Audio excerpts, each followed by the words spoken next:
What happens when the lights just go out?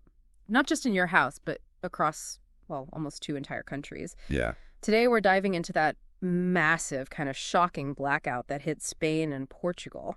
We're talking tens of millions of people affected. It's a huge event. And we've got some good sources to unpack it. News reports from CNN, RT News, and an interesting expert take from ITV News, too. Right. So our mission here is to understand, how bad was it? What actually happened on the ground? What might have caused it? And crucially, how do you even begin to fix something like this? Exactly. Going beyond just the headlines. Okay, so the immediate impact. It hit around midday, local time. And the picture painted, especially by CNN, was just chaos. Widespread disruption. Right. You saw reports from, say, Valencia train station just frozen. Platforms empty, trains going nowhere. And airports apparently just filled with confused people. No one knows what's happening. Flights grounded. Yeah, and the Madrid metro, that's the lifeblood of the city, right? Mm-hmm. RT reported it just shut down. Uh-huh. That's huge. It really underscores how much we rely on that constant power flow, doesn't it? Especially for transport. Totally. And it wasn't just travel. CNN mentions schools, businesses, shops, restaurants. Everything just stopping. Midday. People just adrift, yeah. What do you do? And then the really scary part, traffic lights out. That's dangerous. Oh, absolutely. The mayor of Madrid actually had to make a public appeal, like asking people to be calm and careful on the roads. You can imagine why. It immediately creates, hazardous conditions. Definitely. Plus, adding to the confusion, reports suggested cell phone service was patchy, maybe going down in places. Which cuts off a vital communication line right when you need it most. Checking on family, getting info. And you worry about emergency services, too. Are they getting overloaded? Can they communicate properly? That's a huge concern. Yeah. They're dealing with the blackouts effects and potentially facing communication hurdles themselves. Look at the railways again. CNN reported all rail traffic in Spain stopped. All of it. Wow. Yeah. Over 1,000 trains. And get this, nearly 1.5 million passengers affected. 1.5 million? Yeah. That's incredible. It just shows the ripple effect. It really does. A power grid issue isn't just lights out. It cascades through everything. Even leisure stuff wasn't immune. Apparently, a Madrid Masters tennis match got stopped. Arte mentions spectators using their phone lights to see. A bit surreal, isn't it? But a reminder, I guess, that power underpins everything, even entertainment. So geographically, we're clear it was Spain and Portugal mainly, right? Both CNN and Arte confirmed that. Definitely the core impact zone. But CNN did mention some reports, maybe brief, small cuts, over in southwest France. Interesting. So not totally contained to the peninsula. It suggests that interconnectedness, doesn't it? A big disturbance there can cause ripples, even small ones, further afield on the European grid. Makes sense. So while all this chaos is unfolding, what are the authorities doing? Well, scrambling, basically.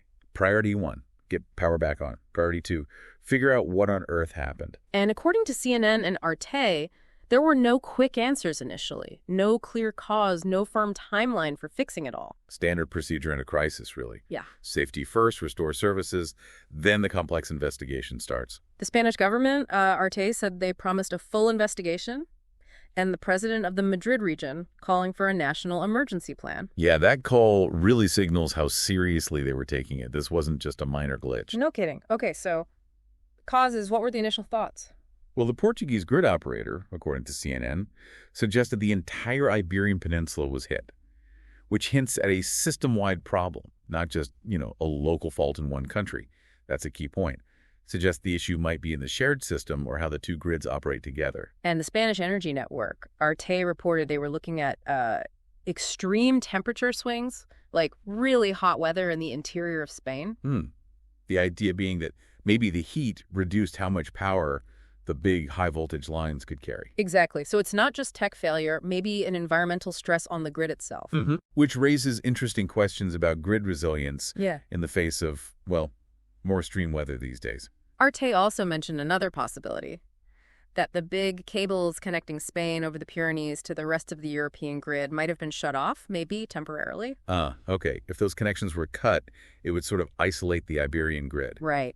Making it harder to balance things out if there was instability. Potentially, yeah. If it couldn't draw power easily from France, for example, an internal problem could get worse much faster. This is where the experts start to weigh in, which is helpful. Arte spoke to Dr. Paul Cuff, an electrical engineering professor. What did he say? He stressed it was, early days, probably a mix of factors, but he made a key point. Spain and Portugal operate as one single synchronized system. Ah, the synchronous system idea. That's crucial. Explain that a bit. It's like they have to be perfectly in step. Pretty much. Think of it like two massive machines that have to spin at exactly the same speed, perfectly synchronized. Their power grids are locked together, operating at the same frequency. So a problem anywhere. Can affect the whole thing almost instantly. Electricity doesn't really care about borders within that synchronized zone. Okay. He also talked about the grid being inherently brittle. What does that mean? Like it's fragile? Sort of. Yeah. It means because it's so complex and interconnected, the failure of one part, maybe just one line overloading, or a transformer failing, can put stress on other parts. And that can cascade, a domino effect. Exactly. If the protection systems don't isolate the fault fast enough, you can get this cascading failure that takes out a much wider area. That's the brittleness. Right. Now, inevitably, people wonder, cyber attack. Dr. Cuff mentioned it, yeah. Said it's, a possibility these days, but strongly cautioned against jumping to that conclusion. No evidence for it at this stage. Important to stick to the facts, yeah. Absolutely. Cyber is a real concern for infrastructure, grids included, but you need evidence.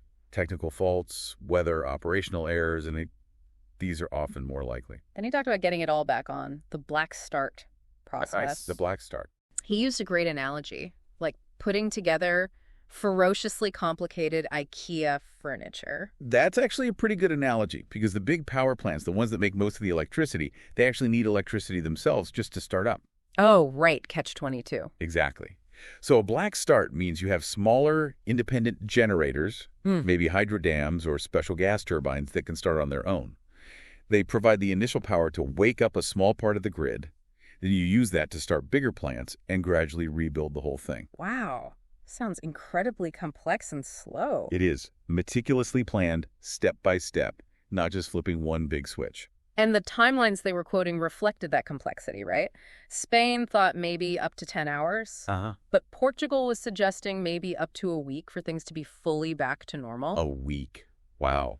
Dr. Truff thought both were, reasonable predictions depending on what actually broke. That difference is telling. It suggests the initial problem, or maybe the damage caused by it, might have been more severe or complex on the Portuguese side of the system. Or perhaps they were just being more cautious with their estimate. Yeah, highlights the uncertainty. Okay, we also heard from Professor Keith Bell, University of Strathclyde, on ITV News. He put it in perspective. What was his angle? He pointed out that, thankfully, massive blackouts like this are actually very rare in Europe. That's reassuring. He mentioned the big Italian blackout back in 2003 as a comparable example. So while this is serious, it's not, like, a common failure. Right. It tells you that the systems, despite their complexity, are generally very robust and well managed. He also stressed that the grid operators have, sophisticated software and really well-developed procedures specifically designed to prevent this stuff. Defense in depth. And importantly, whenever something does go wrong, there's a big lessons learned process. They analyze it, share the findings globally, and try to make systems stronger. That continuous improvement cycle is vital in critical infrastructure. Every incident is a learning opportunity. Now, Professor Bell also touched on that rare atmospheric phenomenon mentioned by Portugal, possibly linked to the heat. Right. What did he make of that? He wasn't sure exactly what phenomenon they meant, but confirmed that weather, generally heat, storms, ice, wind, definitely impacts power systems in big ways. Oh, for sure. Heat affects line capacity and generator efficiency. Storms cause physical damage. It's a constant battle for the grid operators. So some unusual weather interacting badly with the grid seems plausible. He also echoed Dr. Cuff's point about cascading failures, equipment breaks, causes an overload somewhere else, which trips, and so on. Yeah, that domino effect again. It highlights how critical those automatic protection systems are, the circuit breakers and relays that are supposed to stop a small problem becoming a huge one. And here's an interesting observation from Professor Bell. He suggested that in this case, it looked like some of the backup or protection systems in Spain and Portugal maybe didn't work quite as intended. That would explain why it spread so far, perhaps. If the systems designed to contain the fault didn't fully operate. That'll be a huge focus for the investigation, I imagine. Absolutely. Understanding why any redundancy failed is key. But he did add a slightly positive note. The fact that parts of the system apparently stayed online is good. It gives them a base to rebuild from, potentially making the restart faster than a total collapse. That's true. Having some stable parts of the grid still running, even if disconnected from the main problem area, provides essential starting points for that black start process we talked about. He then described what the operators would be doing first, find the cause, make sure it won't happen again when they reconnect. Right. No point restarting if the original problem is still there. Then that careful, step-by-step process, bring generations back online slowly, match it with demand, constantly checking stability. It's a real balancing act. Provide too much power too quickly, or connect too much demand before there's enough generation, and the whole thing can collapse again. Very delicate. And finally, Professor Bell really emphasized communication, especially to critical places like hospitals. Crucial. They need to know the realistic timeline.